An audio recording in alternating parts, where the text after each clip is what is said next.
Assalamualaikum warahmatullahi wabarakatuh. Di sini saya akan menjelaskan tentang konsep dasar algoritma.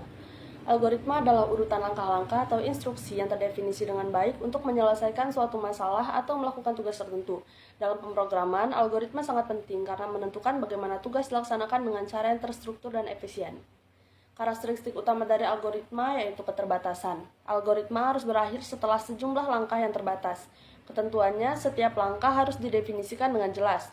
Input dan outputnya, algoritma memiliki 0 atau lebih input dan setidaknya satu output. Efektivitas, langkah-langkah harus cukup sederhana sehingga dapat dilakukan secara mekanis. Teori kompleksitas algoritma. Kompleksitas algoritma adalah ukuran efisiensi sebuah algoritma dalam hal waktu dan ruang seiring pertumbuhan ukuran input. Ini dibagi menjadi dua jenis utama. Yang pertama ada kompleksitas waktu. Jumlah waktu yang diperlukan algoritma untuk menyelesaikan tugas sebagai fungsi dari ukuran input sering dinyatakan sebagai N. Yang kedua ada kompleksitas ruang. Jumlah memori yang digunakan algoritma sebagai fungsi dari ukuran input tujuannya adalah meminimalkan kedua kompleksitas waktu dan ruang. Namun seringkali ada trade-off antara keduanya. Jenis kompleksitas waktu asimptotik. Kompleksitas waktu asimptotik menggambarkan bagaimana waktu eksekusi algoritma berubah seiring bertambahnya ukuran input. Berikut adalah beberapa jenis umum. Yang pertama ada waktu konstan atau O1. Waktu eksekusi tidak berubah dengan ukuran input, contoh mengakses elemen dalam array. Yang kedua ada logaritmik atau O log n. Algoritma mengurangi ukuran masalah di setiap langkah, biasanya melalui pembagian. Contoh pembagiannya adalah pencarian biner. Yang ketiga ada waktu linier atau ON. Waktu eksekusi bertambah secara linier dengan ukuran input, contoh iterasi melalui array. Keempat ada waktu linearitmik, O log n.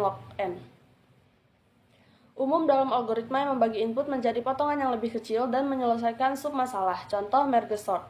Kelima ada waktu kuadratik, ON2. Waktu eksekusi bertambah sebanding dengan kuadrat ukuran input, contohnya algoritma dengan nested loop seperti bubble sort.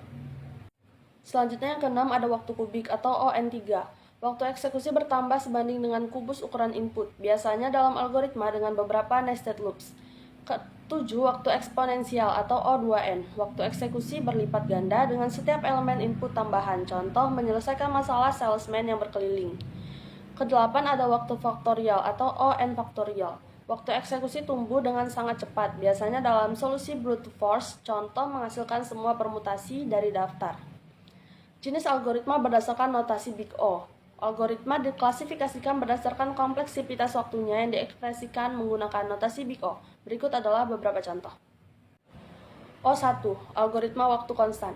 Ini sangat efisien karena waktu eksekusinya tidak meningkat seiring ukuran input. Contoh pencarian sederhana operasi table hash. Yang kedua ada O log n atau algoritma waktu logaritmik. Biasanya melibatkan algoritma yang mengurangi ukuran input secara eksponensial seperti pencarian biner.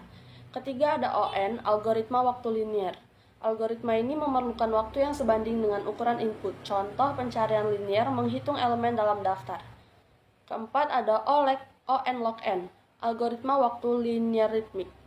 Banyak algoritma pengurutan efisien seperti merge sort dan quick sort masuk dalam kategori ini. Selanjutnya ada ON2, algoritma waktu kuadratik. Algoritma dengan nested loops seperti bubble sort dan selection sort adalah contohnya. Ada juga O2n, algoritma waktu eksponensial. Ini adalah algoritma yang kurang efisien yang menyelesaikan masalah seperti salesman berkeliling atau masalah rekursif dengan beberapa cabang, misalnya menyelesaikan Tower of Hanoi. Selanjutnya ada ON faktorial, algoritma waktu faktorial. Algoritma dengan kompleksitas yang sangat tinggi seiring digunakan dalam pencarian eksaustif untuk permutasi dan kombinasi.